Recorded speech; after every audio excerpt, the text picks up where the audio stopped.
안녕하십니까? 삶의 지혜를 나누는 시간입니다. 혹시 간절한 마음으로 기도를 올렸지만 마치 굳게 닫힌 문 앞에서 아무런 응답도 듣지 못한 채 돌아선 것 같은 깊은 침묵을 경험해 본 적이 있으신가요? 바로 그 순간 다른 누군가는 마치 당일 배송처럼 놀라운 기적을 선물 받았다는 소식을 듣고 대체 무엇이 문제일까? 나만 모르는 특별한 방법이라도 있는 걸까? 하는 생각에 마음이 무너져 내린 적은 없으신지요? 만약 그렇다면 당신은 결코 혼자가 아닙니다. 오늘 우리는 약 2000년 전 바로 그와 같은 깊은 고뇌에 빠졌던 한 남자의 이야기를 통해 기적과 응답받지 못하는 기도에 대한 깊은 의미를 함께 탐색해 보고자 합니다. 이 이야기가 여러분의 마음에 작은 위로와 평안을 가져다 준다면 이 은혜를 주변의 소중한 이들과 함께 나누어 주십시오. 저희 채널을 구독하시면 앞으로도 당신의 영혼에 깊은 울림을 줄 이야기들을 놓치지 않으실 수 있습니다. 이제 귀 기울여 주시는 모든 분들 위해 하나님의 크신 축복이 함께하기를 기도합니다. 이야기는 예수님께서 공생애를 시작하시던 무렵 그 배경이 되는 혼란스러운 시대로 거슬러 올라갑니다. 당시 유대 땅을 다스리던 왕은 헤롯 안티파스였습니다. 그의 아버지인 헤롯 대왕은 로마의 힘을 빌어 왕이 된 인물로 자신의 권력과 왕조를 유지하기 위해서라면 아내를 모함하고 아들들마저 서슴없이 처형하는 잔인하고 교활한 통치자였습니다. 그의 아들 헤롯 안티파스 역시 아버지의 피를 물려받아 권력욕에 사로잡혀 있었습니다. 그는 자신의 이복동생인 빌립의 아내, 즉 제수씨이자 조카딸이기도 한 헤로디아를 탐하여 아내로 맞이하는 부도덕한 일을 저지릅니다. 이들의 관계는 권력과 욕망이 뒤엉킨 당시 사회의 타락상을 보여주는 단적인 예였습니다. 바로 이때 광야에서 외치는 자의 소리가 있었습니다. 그는 낙타털 옷을 입고 메뚜기와 석청을 먹으며 사람들에게 회개를 촉구하던 세례 요한이었습니다. 놀랍게도 그는 예수님의 사촌형이자 하나님으로부터 예수님의 길을 예비하라는 특별한 사명을 받은 선지자였습니다. 세례 요한의 설교는 거침이 없었습니다.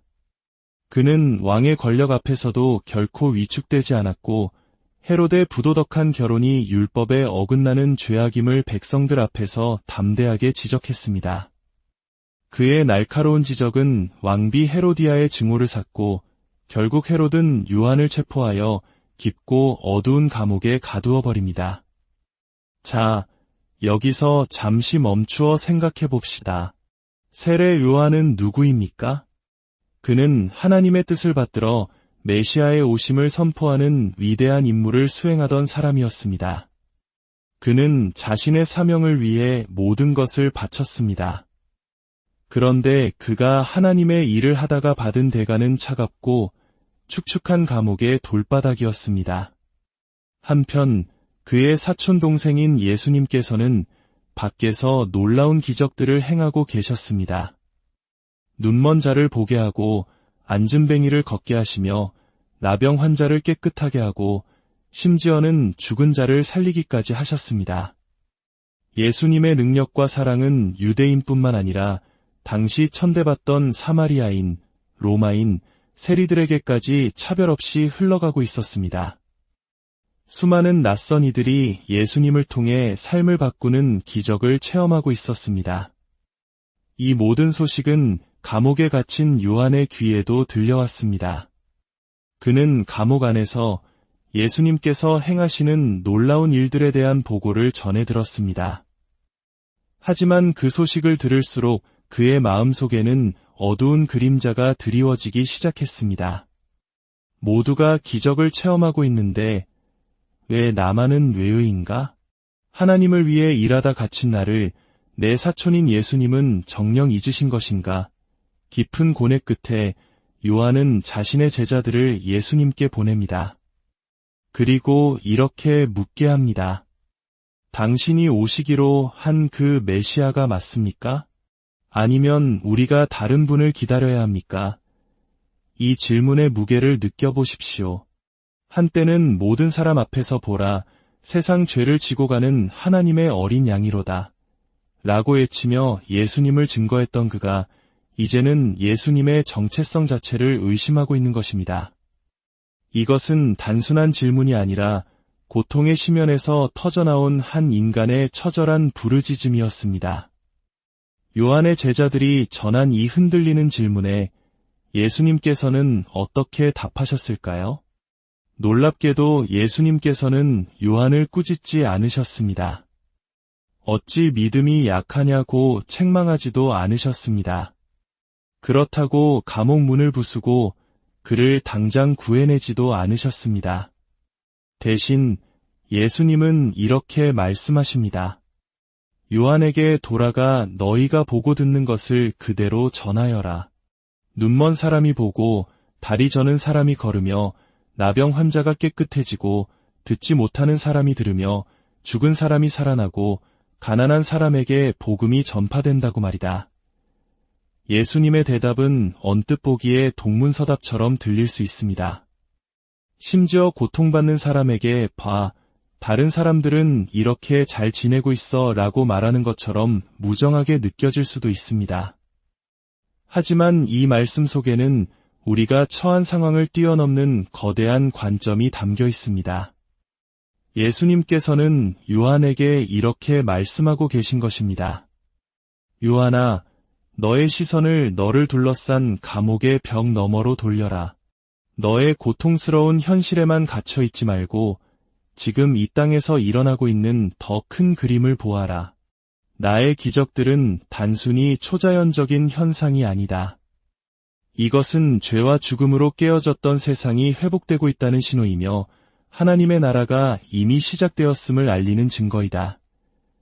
저명한 신학자 팀 켈러는 예수님의 기적에 대해 이렇게 설명했습니다.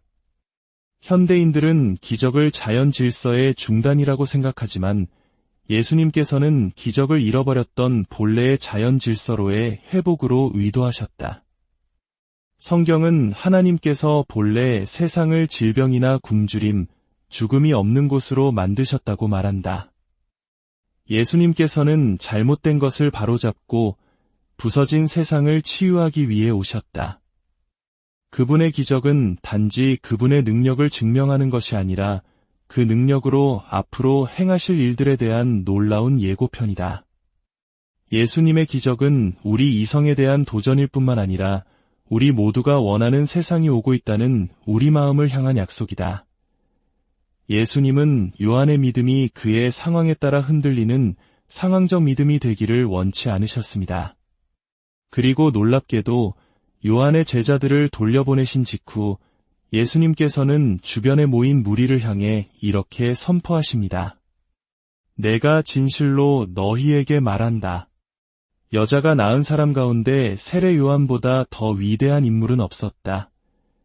이것은 우리에게 엄청난 위로를 줍니다. 우리가 처한 고통스러운 상황이 우리를 향한 하나님의 사랑이나 가치를 결코 정의하지 못한다는 사실입니다. 하나님께서는 요한이 의심의 어둠 속에서 헤맬 때조차도 그를 가장 위대한 사람으로 보고 계셨습니다.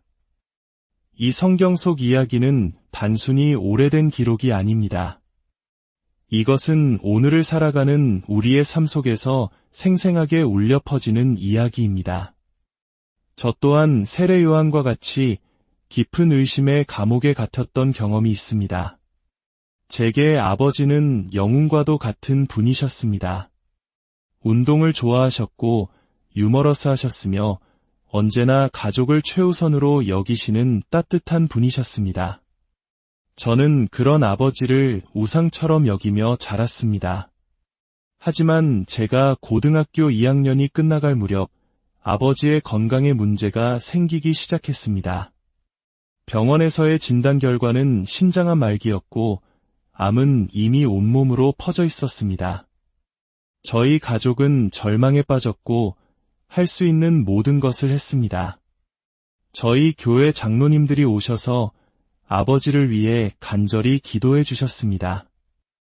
그때 한 장로님께서 곁에 앉아 슬픔에 잠겨있던 저에게 다가와 이렇게 말씀하셨습니다. 성경에 이런 약속이 있단다. 누구든지 예수님의 이름으로 구하는 것은 무엇이든 받게 될 것이라고. 그러니 너도 예수님의 이름으로 아버지가 낫게 해달라고 기도하렴. 물론 지금 생각해보면 그 말씀은 성경의 한 구절을 문맥과 상관없이 인용한 다소 위험한 해석이었습니다. 예수님의 이름으로 기도한다는 것은 마법 주문처럼 원하는 것을 얻어내는 것이 아니라 예수님의 뜻에 합당하게 기도한다는 깊은 의미를 담고 있기 때문입니다. 하지만 당시 어린 저는 그 말씀을 글자 그대로 믿었습니다. 그날 이후 저는 매일같이 예수님의 이름으로 아버지를 살려달라는 기적을 구했습니다. 하지만 기적은 일어나지 않았습니다. 아버지는 결국 세상을 떠나셨습니다. 아버지가 돌아가셨을 때 제 믿음의 상당 부분도 함께 죽어버렸습니다. 감옥에 갇힌 요한처럼 저 또한 제가 보고 들을 수 있는 것, 즉 제 바로 앞을 가로막은 거대한 고통의 포로가 되어버렸습니다. 저는 수년 동안 하나님을 의심했습니다. 혹시 지금 이와 같은 고통 속에 계신 분이 있습니까? 그렇다면 예수님께서 요한에게 주셨던 처방을 기억하십시오. 그것은 바로 돌아보고, 둘러보고, 우러러보는 것입니다. 첫째, 돌아보기입니다. 아버지께서 돌아가시고 몇 년이 흐른 뒤 저는 한 친구에게 제 마음속 깊은 상처와 하나님에 대한 원망을 털어놓았습니다. 제 이야기를 다듣고 난 친구가 조용히 말했습니다. 나도 그런 아버지가 있었으면 좋았을 텐데. 친구는 자신의 불행했던 아버지와의 관계에 대해 이야기했고 그 순간 제 머리를 무언가가 강하게 내리쳤습니다. 저는 그때 깨달았습니다. 비록 17년이라는 짧은 시간이었지만 하나님께서 제게 얼마나 훌륭한 아버지를 선물로 주셨는지를 말입니다. 저는 제 아버지와 함께했던 17년의 세월을 그 어떤 다른 아버지와의 평생과도 바꾸지 않으리라는 것을 깨달았습니다. 과거에 베푸셨던 하나님의 신실하심과 은혜를 돌아보았을 때 비로소 제 마음속에 감사가 싹트기 시작했습니다. 둘째, 주변을 둘러보기입니다. 어머니께서는 어느 날 아버지가 투병 중에 한 신문 기자와 인터뷰했던 기사 하나를 제게 건네주셨습니다. 그 기사의 제목은 자신의 질병이 하나님께 쓰임받기를 원하는 목사였습니다. 기사 속에서 아버지는 이렇게 말씀하셨습니다. 하나님께서는 비극 속에서 승리를 이끌어내시는 놀라운 계획과 능력을 가지고 계십니다. 하나님은 실수를 하지 않으십니다. 때로는 논리적으로 비극과 승리를 연결할 수 없고 어떻게 나쁜 일에서 좋은 것이 나올 수 있는지 이해할 수 없지만 저는 제 삶에서 그것을 너무나 많이 경험했기에 부인할 수 없습니다. 중요한 질문은 이것입니다. 내가 이 끔찍한 고난 속에서도 평온과 평화를 누리며 살아갈 수 있는가? 저는 사람들에게 예수 그리스도와의 인격적인 관계가 우리 삶의 모든 역경과 도전 속에서 얼마나 큰 차이를 만들어내는지를 보여주고 싶습니다. 그것이 저를 버티게 하는 힘입니다. 아버지의 이 고백은 저를 둘러싼 고통의 장벽을 넘어 더 넓은 세상을 보게 했습니다. 저의 비극이 끝이 아니라 다른 누군가에게는 희망의 증거가 될 수 있음을 보게 된 것입니다. 마지막으로 우러러보기입니다. 과거를 돌아보고 주변을 둘러본 경험은 마침내 저의 시선을 위로 하나님을 향해 들게 했습니다. 저는 하나님께 제게 일어난 일들에 대한 그분의 관점을 구하기 시작했습니다. 하나님, 왜 아버지를 데려가셨나요? 이 모든 일 속에 담긴 당신의 뜻은 무엇일까요? 라고 진심으로 묻기 시작했습니다. 만약 당신이 지금 의심의 자리에 있다면 저는 당신이 하늘의 아버지를 우러러보기를 권합니다. 하나님이 계신지조차 확신할 수 없더라도 그저 한번 말을 걸어보십시오. 당신이 존재를 확신하지 못하는 그 하나님께 기도하기 시작할 때 당신의 삶에 그분이 나타나시는 것을 보고 놀라게 될 것입니다. 당신의 문제에 대한 해답과 그것을 이겨낼 힘은 당신을 둘러싼 그 작은 환경 안에서는 결코 발견될 수 없습니다. 어머니가 저를 깨워 아버지의 임종 소식을 전해주셨던 그 새벽, 저는 깊이 실망했습니다. 하지만 실망하지 않은 분이 계셨습니다. 바로 제 아버지셨습니다. 그 순간 아버지의 눈은 천국의 영광을 향해 열렸고 이 땅에서는 결코 경험하지 못했던 완전한 생명을 얻으셨을 것입니다. 아버지는 그날 이 땅의 치유보다 훨씬 더 위대한 영원한 치유라는 기적을 경험하신 것입니다. 세례 요한의 마지막도 비극적이었습니다. 그는 헤롯 왕의 생일잔치에서 춤을 춘 어린 소녀의 어리석은 소원 때문에 허무하게 목이 잘려 죽었습니다. 예수님께서는 그 위대한 사람을 위해 아무것도 하지 않으신 것처럼 보였습니다. 예수님 자신도 결국 십자가에 달려 돌아가셨습니다. 하나님은 그때도 침묵하시는 듯했습니다. 하지만 실은 하나님께서는 모든 것을 하고 계셨습니다.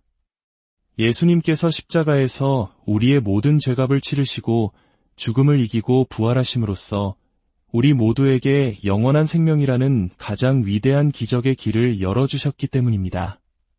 그러므로 당신이 기도하던 기적을 얻지 못했다고 느낄 때, 하나님께서 당신을 외면하고 계신다고 느낄 때 부디 기억하십시오. 돌아보고 둘러보고 그리고 우러러보십시오. 하나님은 당신이 보고 들을 수 있는 작은 환경 안에 갇혀 계신 분이 아닙니다. 당신의 상황이 하나님의 능력이나 임재, 그리고 당신을 향한 그분의 사랑을 대변하지 않습니다. 그분은 당신을 아끼십니다. 당신과 함께 계십니다. 당신을 사랑하십니다. 그리고 마침내 당신을 모든 고통에서 건져내실 것입니다. 이 이야기가 당신의 마음에 깊은 울림을 주었다면 이 은혜를 다른 이들과 함께 나누는 축복의 통로가 되어주시길 바랍니다. 들어주